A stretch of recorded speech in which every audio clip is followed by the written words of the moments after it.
আসসালামু আলাইকুম। আপনারা কেমন আছেন? আশা করছি ভালোই আছেন। আমরাও ভালো আছি আল্লাহর রহমতে। আজ আমি টাকি মাছ দিয়ে মূলা বেগুন ঘন্ট করব। এই যে টাকি মাছ আমি নিয়েছি দুটা, আর মূলা বেগুন আমি পাতলা করে কেটে নিয়েছি। চলুন এখন আমি রান্না শুরু করি। রহমানির রহিম। এই যে আমি রান্না শুরু করছি, কড়াই চুলায় দিয়েছি, তেল দিয়ে দিচ্ছি,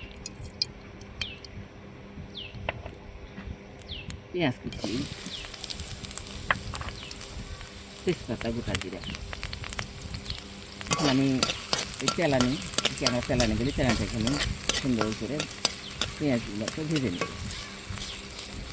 পেঁয়াজ আমার ভাজা হয়ে গেছে, এখন আমি পানি দিয়ে নিচ্ছি। মশলা দিয়ে নেব: আদা বাটা, রসুন বাটা, জিরা বাটা, মরিচ গুঁড়া, হলুদ গুঁড়া, ধনিয়া গুঁড়া, স্বাদ মতো লবণ। এখন আমি মশলাগুলোকে ভালোভাবে কষিয়ে দেব।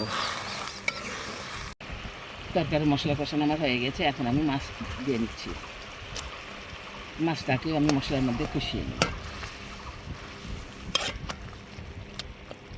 মাছটা আমার কষানো হয়ে গেছে, সিদ্ধ হয়ে গেছে। যেহেতু ঘন্ট করব, মাছটা একটু ভেঙে দিতে হবে। মাছটা একটু ভেঙে দিচ্ছি, মূলা বেগুনটা দিয়ে নিচ্ছি। বেশ কিছুক্ষণ এই মাছের সঙ্গে মশলার সঙ্গে কষিয়ে নেব বেগুনটা। তরকারিটা আমার কষানো হয়ে গেছে, আমি পানি দিয়ে নিচ্ছি। পরিমাণ মতো ঝোল দিয়ে নিলাম। এখন আমি ঢেকে দেবো এবং আরও কিছুক্ষণ রান্না করব। এখন আমি কাঁচা আম দিয়ে নিচ্ছি। আমটা রঙ অবশ্য হলুদ হয়ে গেছে, জ্যৈষ্ঠ মাস তো, জ্যৈষ্ঠ মাসে সব আমি পাকবে। টক আম কিন্তু লাল হয়েছে। এই ঢেকে দিলাম। তরকারিটা আমার এখনও হয় নাই, হয়েছে, প্রায় হয়ে এসছে, তো আর একটু ঝোল কমবে। ঢেকে দিব। তরকারিটা আমার হয়ে গেছে, এখন আমি নামিয়ে নিচ্ছি। এই যে টাকি মাছ দিয়ে মূলা বেগুনের তরকারিটা আমার হয়ে গেছে। মূলা বেগুন দিয়ে রান্না করলে খুবই ভালো লাগে।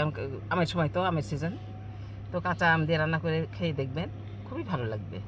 আশা করছি আপনারা সবাই ভালো থাকবেন, সুন্দর থাকবেন। আল্লাহ হাফিজ।